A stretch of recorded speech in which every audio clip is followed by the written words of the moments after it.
অনলাইনে এরকম আর্ট স্টুডিওর ভিডিও দেখে তোমরা যারা ভাবছো আর্ট রিলেটেড কন্টেন্ট বানাবে এবং এরকম স্টুডিও শুরুতেই হবে, তাহলে তোমরা ভুল ভাবছো মাই ডিয়ার। এটা হচ্ছে আমার ছোট্ট স্টুডিও, কোনো কিছুই একদিনে হয় না, ধৈর্য ধরে কাজ করে যেতে হয়। আমার এই ছোট্ট স্টুডিওর পিছনে রয়েছে অনেক না বলা গল্প। সো চলো জেনে আসি তুমি কিভাবে তোমার আর্ট জার্নিটা শুরু করতে পারো। আমি আমার আর্ট জার্নিটা কি দিয়ে শুরু করেছিলাম। তুমি যদি হয়ে থাকো বিগিনার আর্টিস্ট, আজকের ভিডিওটা তোমার জন্য অনেক হেল্পফুল হবে। আমার আর্ট জার্নিটা শুরু হয়েছিল ডোমসের এই ওয়াটার কালার দিয়ে এবং এই প্যালেটটা, যেটা অনেক 2023 সালে আমি এই ওয়াটার কালারটা দিয়েই আমার আর্ট জার্নিটা শুরু করেছিলাম।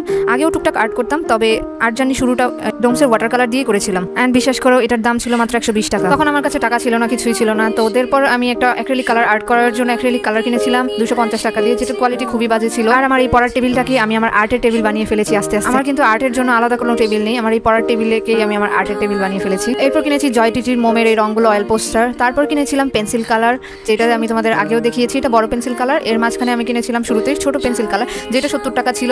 এরপরে এটা এসেছে মেবি 120 টাকা। শুরুটাই হচ্ছে সবচেয়ে চ্যালেঞ্জিং। তোমার কাছে যা আছে তাই দিয়ে শুরু করতে পারো। কি আছে, কি থেকে কি হবে তুমি নিজেও জানতে পারবে না। শুধু ধৈর্য ধরে অধ্যাবসায়ের সাথে কাজ করে যাও, সফলতা নিশ্চিত। যে কোনো কাজের জন্য শুধু নিজের মনকে সেট করো যে তুমি পারবে। এরপর আসি এই ডোমসের কালারগুলো, এগুলো দিয়েও শুরুতে স্টার্ট করেছিলাম, যেটা আমি দেখাতে ভুলে গেছি। এরপর আসি এই পেন্সিল কালারগুলো, যেগুলো আমার ছোট্ট ভাই বোন। এদেরকে আমি অনেক ভালোবাসি, কারণ এদের সাথে আমি অনেক সময় কাটিয়েছি।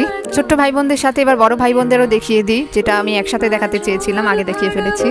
তো আমার এই রঙগুলো কিন্তু সবচেয়ে পছন্দের, এই পেন্সিল কালারগুলো। ডোমস আমার সবচেয়ে ফেভারিট। তারপর অনেক টাকা পয়সা জমিয়ে ফাইনালি আমার সুযোগ হয়েছে এই অ্যাক্রিলিক কালার সেটটা কেনার।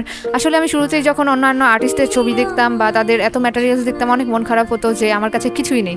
তবে আমার কাছে যাই আছে তাই দিয়ে আমি টুকটুক করে আস্তে আস্তে করে এই জিনিসগুলো কিনেছি এবং আর্ট করে। আমি কখনোই পুরোনো দিনের কথা ভুলি না। আমি আমার সকল পুরোনো স্মৃতি আমার এই স্টুডিওটাতে রেখে দিয়েছি। অনেকেই বলবা এটা তো একটা পড়ার টেবিল। হ্যাঁ, এটা একটা পড়ার টেবিল, বাট এটা আমার কাছে স্টুডিও। আমার নিজের হাতে যত্নে গড়া আমার স্টুডিও, আমার নিজের টাকায় কেনা আমার স্টুডিও। অতি সামান্য হয়তোবা, বাট এটা আমার কাছে অনেক বড় কিছু। দীর্ঘ 2 বছরের পরিশ্রম এখানে মিশে আছে।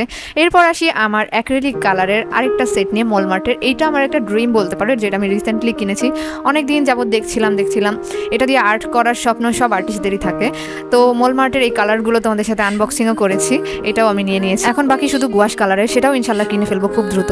অ্যান্ড আমার আর্ট জার্নি কোন আর্ট বুকগুলো দিয়ে হয়েছে, এটা হলে অনেক আগের, অনেকে হাসবা। এই ডিজাইনটা আমি কিন্তু ক্লে দিয়ে করছি। অনেক আর্ট বুক আমার বিক্রি হয়ে গেছে কিংবা হারিয়ে গেছে, আমি অনেককে দিয়ে দিছি। অ্যান্ড এগুলো রিসেন্ট আর্ট বুক। তো শুরুটা আমার যে আর্ট বুক দিয়ে হয়েছিল ওইটা আমি তোমাদের দেখাইলাম।